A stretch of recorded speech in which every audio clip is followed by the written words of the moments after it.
So I made varsity as a freshman. So I've been working with Tina for 4 years now.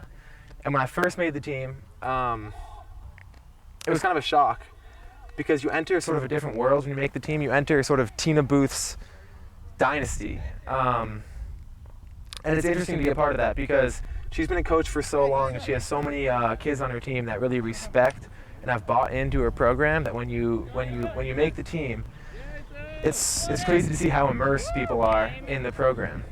So yeah, when I made the team as a freshman, it was like I made the team, and all of a sudden, everybody is following what she's doing. Everybody's following exactly what she wants. Everybody's completely bought into her program for 3 months, and the season's done.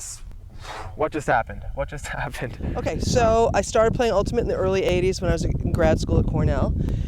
And then in 1989, I moved to Amherst and got a job as an English teacher there and decided, I was still playing then, I decided all I wanted to do was get kids out and play 7-on-7. And so anyone who lingered in my classroom, I grabbed, and eventually I had a team. So fast forward 20 years later, this year is the anniversary of the Amherst Invitational. I've retired from teaching, I'm still coaching. My team is consistently in the top 1, 2, or 3 in the country. We've won we won 3 national titles and a lot of regional titles, and we've won the state championships for the last 17 years.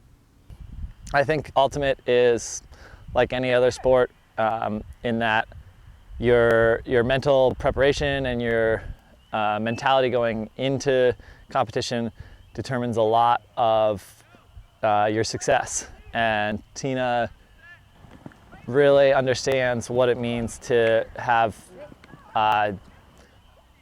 mental strength, mental resilience, and she is able to impart that onto her players really effectively. So on the field, Tina is a pretty strict coach, I would say. She's definitely no nonsense, and she is the kind of coach that if you win a game and you played poorly, she's not going to be happy about it. She's not going to give you praise for that. We always have to be working the same. We always have to be playing the same at the highest peak. And her coaching philosophy, at least for playing, is energy-wise and playing-wise. We start up here. We start at the top of our peak at our energy. And we play the whole game, and then we come down. And we're always talking in the huddle about, we started here, and then we came down here, and then we went back up here, and we went back down here. And her sort of coaching philosophy is that it's all mental. And if we keep the energy up and if we keep our heads in the right places, then we can sort of keep what's called that energy plateau. And yeah, that's sort of the road to success in her mind. I have actually quite a lot of irons in the fire. I run the National Ultimate Training Camp, which is for high school students, and we're actually looking to go on the road, call it Nutsy on the Road, where we go to high schools perhaps, but mainly colleges, because I'm not interested in really running a college camp, but I'm interested in seeing the level of college ultimate improve.